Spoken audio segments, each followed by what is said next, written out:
I'm going to quickly put in my details. If it's the first time you're watching me, let me know. I've got a filter on today. I'm in that kind of mood. And I'm going to talk to you today about customer service. Something that I think a lot of us need to understand and really get in as part of our business in terms of processes and staff training. And actually, I want to share with you that when it comes to running a business, it's often the point that's overlooked. And for people that work with front of house staff or waiters, waitresses, if you have people that operate with your business in terms of telephone, you've got to understand that actually inducting your staff should involve some kind of handbook or staff training so that people actually understand what it is you expect of them as staff. Because remember, when people are representing your business, whether they're wearing your uniform or not, whether they have, an accent, whether they, don't really necessarily enjoy their job, that must not show through the customer experience, because however your customers interact with your brand, it's got to be a positive experience. Because, people go away and tell people, don't they? If you don't have a good experience with your brand, they will always go away and tell people. So as you come in, let me know with a thumbs up or thumbs down. Can you hear me okay? Can you hear me? Let me know. Good afternoon to you. Thank you for joining. So I'm talking very quickly today about customer service. I'm just going to share some really quick tips. And I want to share these tips with you because I feel a lot of us need to know, how to run our businesses. And as you come in, do let me know if you can actually hear me. Can you hear me good? There are different sectors that I'm going to talk about today, and I'm going to relate them to a few. I quite literally just grabbed a note, Dr. Sam Wright, wrote down a few notes to myself just about customer service and certain things we as business owners need to really understand. As I said at the start of this live, there is no right or wrong way to actually operate your business, but one of the fundamental things that you need to make sure you've kind of ironed out with your staff, whether they wear a uniform or not, whether they are part-time or full-time, is customer service skills. Now, I worked for one of the best brands when it comes to customer service, and that was BT. And I started on a journey with them, which kind of set me up in terms of understanding how to operate with people by phone, in writing, and also, online. And it's important that as business owners, we appreciate that whether someone has an experience with us on an online shop, so maybe they might be buying goods from your online shop, they might be buying a book from your bookstore, they might meet you at an event and be shopping via your exhibition stall as an example, or they might be coming into a physical shop you've got.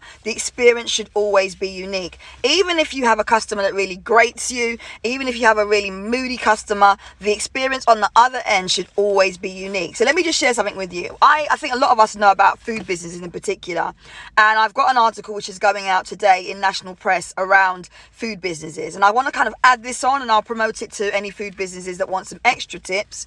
So if you are a food business and you watch this, you can let me know. Most of us have had different experiences with food businesses from different types of walks of life, whether it's a food truck, whether it's a wedding caterer, and I'll share some funny jokes on this in a minute. Let me write a note down. Whether it's a cafe, whether it's a West Indian takeaway, and I'm not kind of prejudicing anyone, but we've had some kind of experience, right? I went to the most elite of weddings in the most poshest of places, far, far, far out, and they had a wedding caterer that ran out of food. Customer service. And then they had an attitude when people were asking for certain foods on the menu that they had pre-ordered. Not good customer service. I've called on Uber Eats probably in the last 6 or 7 months. I've called quite a few. I'm not going to lie. I called quite a few. I used to do mystery shopping, by the way. This is why I'm so hot on customer service, and I can talk about customer service all day, every day. I did some orders on Uber Eats. And how many of you have ever ordered something on Uber Eats and had a really bad experience? Whether that's the delivery guy not turning up, or whether that's the driver that's stalled for about half an hour. Your food should have arrived half an hour ago. We all have different experiences, right?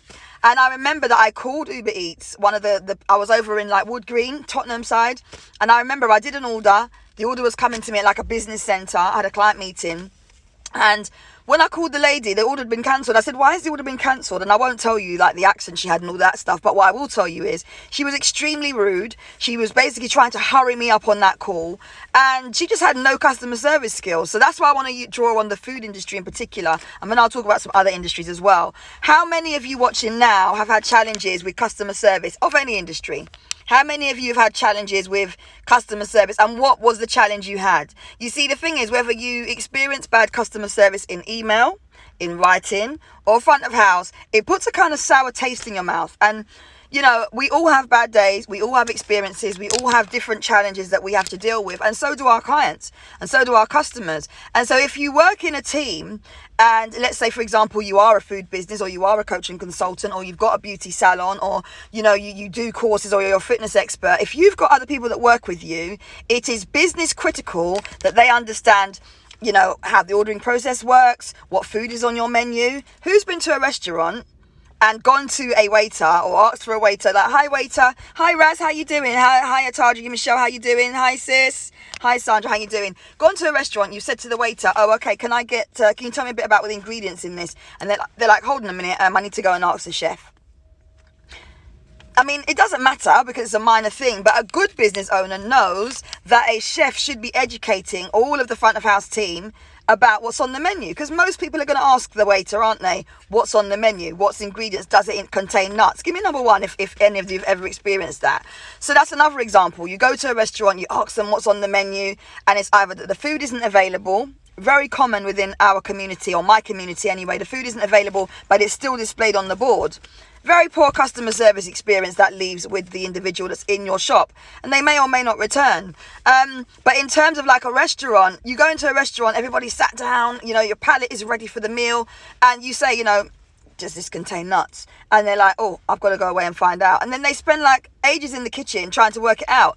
These are like the minor things that business owners forget. Yes, you run a restaurant, you know how to open a restaurant, but customer service, sales, and your promotional aspects of your business are key to your business succeeding, because the customer experience is central. One person can go away and tell another 10 people about their experience in your business premises. And if you're meeting people at events, or you're speaking on stage, or you're taking long to answer your phone, or perhaps you are, just as an example, not answering your emails within a good enough time, or when people send you an email, they get back a do not reply message, you know, I'm not monitoring these emails, or they always get an out of office from you. These are things that need to be brushed up in our businesses. Now, going to leave you with some tips. 1, 2, 3, 4, 5 tips. The first tip is, and I've got here, it makes you lose trust if they have to go away and ask. Yeah, it does. And it also makes you think, like, why don't you know that? Like, this is like basic stuff. And I'm going to get onto some other aspects of customer service with some examples as well.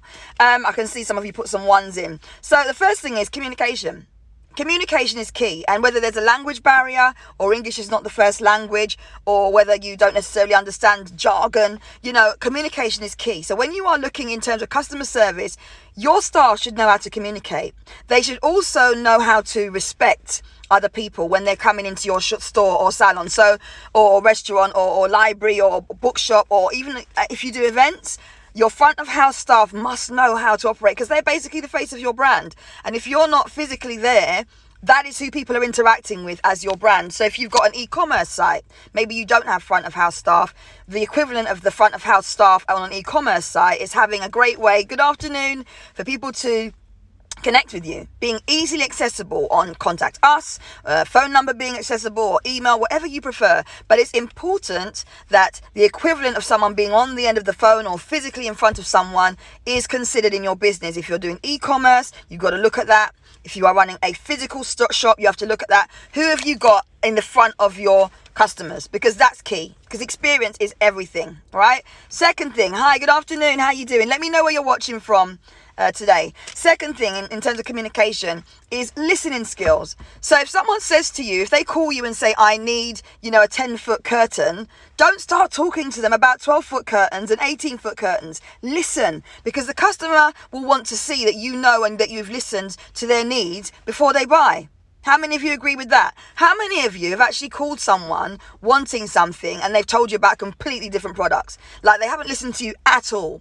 Listening skills are key. And actually, I think listening skills are a key attribute to have if you are a coach or a consultant, because if you listen and you are passionate about genuinely helping people, you can help more people by listening to what they need and listening to their problems and challenges. And that's a key customer service skill in my experience anyway. The fact that I listen to my customers, I know what they're going through, I know their challenges, I know when they've got a hospital appointment, I know if they're experiencing bereavement, means I can tap in and genuinely relate to them. How many of you are getting what I'm putting down today?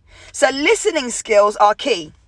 Another point is being patient, because not everybody's going to have the same temperament as you as a business owner. And if you've got team members, they also need to understand that. So if I call a local food shop and I'm like, hi, I'd like to get the soup, please. How long is it going to be for kind of delivery or dispatch or collection? And then that person's like, we don't have soup today. Or, I'm sorry, but we don't have soup. I'm going to be thinking, so why have you advertised that you've got soup? Really bad customer service. So somewhere in that customer journey, it's important that we understand that if soup isn't on the menu, then we should have something on our website. We should have an automated announcement as people are holding to speak to you. There should be a note in the shop window, because then people know before asking for it that their need cannot be met. And in that way, you can manage customer expectations. So if you're just joining live now, let me know where you're watching from. Good afternoon to you. I'm talking about customer service today, and that is something that I've got a lot of experience in. It's something that I've actually trained in as well. Used to do training on that. And customer service is key. How many of you agree? Because no matter how nice your product or service is and how beautiful your premises might be, if you've got people front of house, or you've got people that are potentially damaging your brand, you will not maintain customer service. You will not have customer loyalty, and people will go away and tell other people, right? So let's look at your website. If you've got a website, let's look at your telephone man, and let's look at your out of office that keep popping up in people's inbox. Let's look at things like who is answering the phone, whether they have customer communication skills. Let's look at the quality of empathy, so actually listening but also understanding what someone's going through.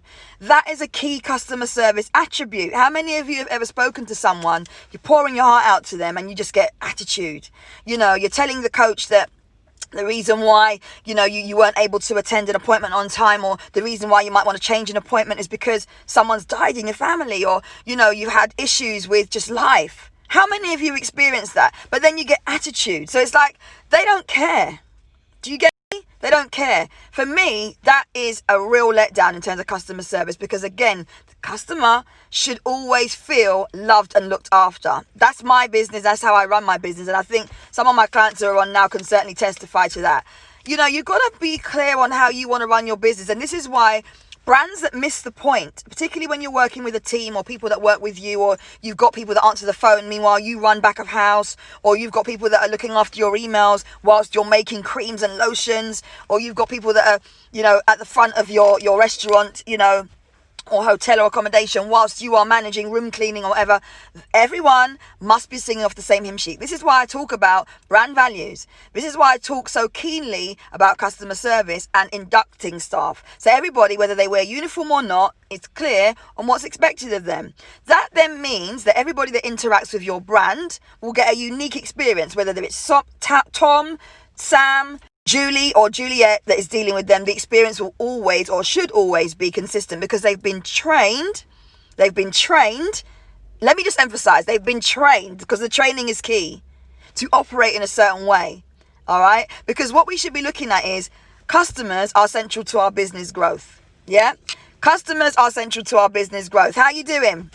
So if you're not clear on what your customers expect, if you're not aware of what customers want, or why customers buy from you, or experienced customers have, actually, if you're not monitoring customers in terms of what makes them tick, the experience they last had, if you're not doing customer surveys, you will never know whether or not your customer service is a-okay.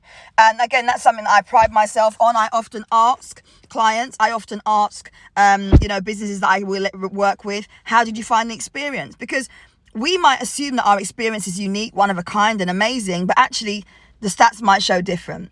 So today I was just doing a quick video. Let me know if any of you resonated with anything that I shared, and I will just recap on some of the tips that I wrote on my post office receipt. The first one was communication. Absolutely key in business. If you are trying to run a business and you want it to be effective, you definitely want to have people front of house or people within your team. Well, within the team is even more key, that can communicate. So you can share information, they can update you, they can keep you informed, and your customers and clients also feel that they are being listened to, which was my second point. Listen with your ears. That means actually taking on board what someone says and acting on it. Okay. And I spoke about empathy, which was another point. All right. Understanding and compassion. When people are sharing tips or ideas or their needs with you, actually having compassion and understanding. The other point was patience. So being clear on patience. Are you patient enough? Are you listening enough? Are you waiting for someone to talk, or are you always talking over them? These are key customer service skills that a lot of us do not have, yeah? Let me just move my camera here. So, where are you watching from? Let me know. A lot of you haven't told me where you're watching from. And then also, make sure that you've got sufficient staff, because that's another thing. A lot of people will call or go into a restaurant. There's not enough people to greet them at the front desk. I've gone into restaurants and they should be serving canapes, and instead I've got to wait to be given free canapes at a launch because they haven't got enough staff. Like, that's all leaves a sour taste. I mean, I get it. We are not all perfect. And some businesses, especially when they're just launching, need to get things right, need to navigate what works. We need to, as business owners, also understand that it's a journey, right? All right, South London in the house. How you doing? It's a journey. So in improving customer experience, we need to make sure that we are navigating customer satisfaction within our business. And even if you're a one-woman or one-man band, this is business critical. All right, Berkshire in the house. How you doing? Broccoli in the house. Let me just do some waves there. How you doing? Hey, how you doing? So today I wanted to talk about this because I feel like a lot of us are missing opportunities. When your customer service is slick and A-OK, you will usually find that you have a very positive experience from the end user. They will recommend you to others. And, it's always important, if you know that something's gone wrong in your business, or there's food out of stock, or you're not sure if something's on the menu, or, someone's missed an appointment and, they can't attend the appointment because they've missed it. There is a way that we should be communicating. All right, Antigua, Bracknell, how you doing? There is a way we should be communicating. But what's important is that if you're working within a team, everybody is clear on that way. You follow me? Give me number 4 if you follow me. Because that way is what should be trained, right? As a business owner, if you work with other people, whether it's siblings, whether it's family, whether it's friends, that way should be integral. It should be a key part of your business. Because, all right, Germany, how you doing? Because we should all experience a positive experience when we communicate with your brand, all right? And hand on heart, I can say, where I've ever given negative experiences, I always make sure that I compensate a customer, and that's usually very rare. I will compensate a customer. In fact, I will overcompensate in my business to ensure that that customer feels extra special. Yesterday, I submitted a 6-month campaign plan to a client. Strategy. I think she's very pleased with it. She's already confirmed she's going to hire my company to deliver that. So that's a nice piece of work. But what I did for her was I gave her a bonus document. And do you know why? Because I missed my deadline for her. And she wasn't bothered because she works in a salon. I missed my deadline for her by 10 minutes. I sat and wrote a document for her, right? So by doing that, no issues from her, because that document's probably worth another £500. Yeah. I submitted another document to her as a bonus. Okay. And I think this is some of the things we need to learn as business owners.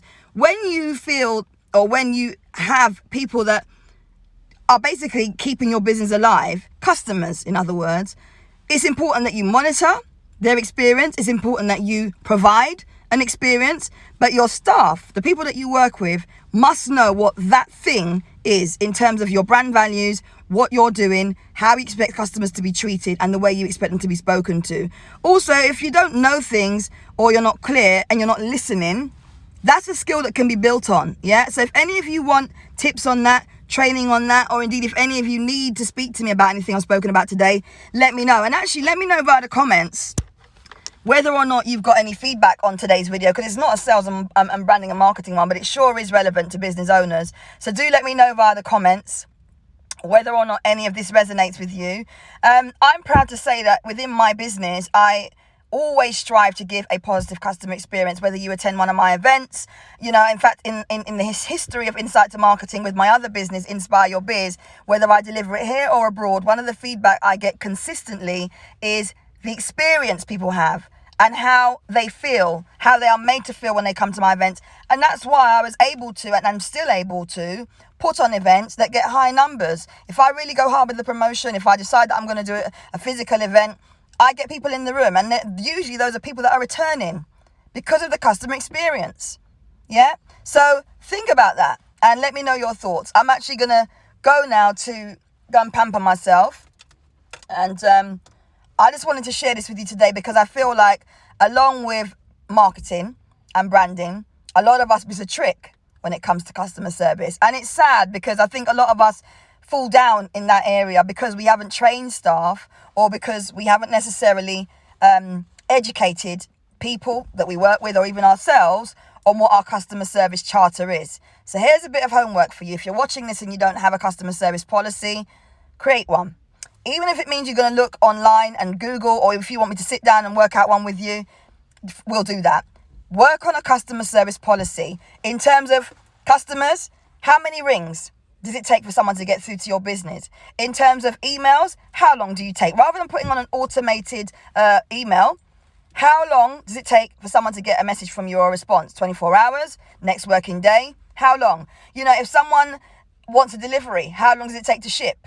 If it doesn't arrive, what happens next? Do you have a customer service charter in your business? Do you have a policy? Do your staff understand what's expected of them? And do you communicate transparently to your customers how your staff have been trained? Food for thought, right? Someone says overcompensating. I believe in that. Someone says thank you. Great information. And I got a few thumbs up. All right, so I'm going to go now. Do give me some emojis in the comments if you've enjoyed today's live. I will be back here next week, Wednesday, 12:15 p.m. But in the meantime, you can keep yourself busy by actually looking on the IGTV. There are so many videos on there. I'm actually going to take some down. I think there's too many. There's videos on branding. There's videos on marketing. Obviously, those are my areas. There's videos on how to improve your visibility, how to get really good content. There's videos on video marketing. There's videos on email marketing, and it's all right here. Who knows what the hashtag is? Let me do a test. Who knows what the hashtag is for my business? As I wrap up, I'm going to throw that question out. And if someone can tell me, and if they're not a part of my membership group, I will actually ship you one of my 2021 planners. Who knows? First on the button, who knows what my official hashtag is for my business? No members allowed to respond to this. If you're a member in my membership group, don't respond, because you're going to get a free planner anyway for 2021. But if you are watching now and you know what my hashtag is, let's see how many people know. If you're not part of my membership group, please do put in what my official hashtag is, and I will ship you over. I'll ship you over a beautiful 2021 planner. They are now in the making. No one knows? I got a hashtag that I always say on all of my videos. So let me know if you know what that is, and I will get a planner for 2021 shipped out to you. All right. Hashtag I2M. You're close. You're close, love. You're close. All right, I'll give it to you because I've got to go. I've got to go and pamper myself. Have a great day, everyone. Watch on the replay if you want to. I'm going to upload this one onto YouTube. So if you want to see this from the start, you're going to love it. It's about customer service. And trust me, some of us really need to get with this. Speak to you soon. Bye for now.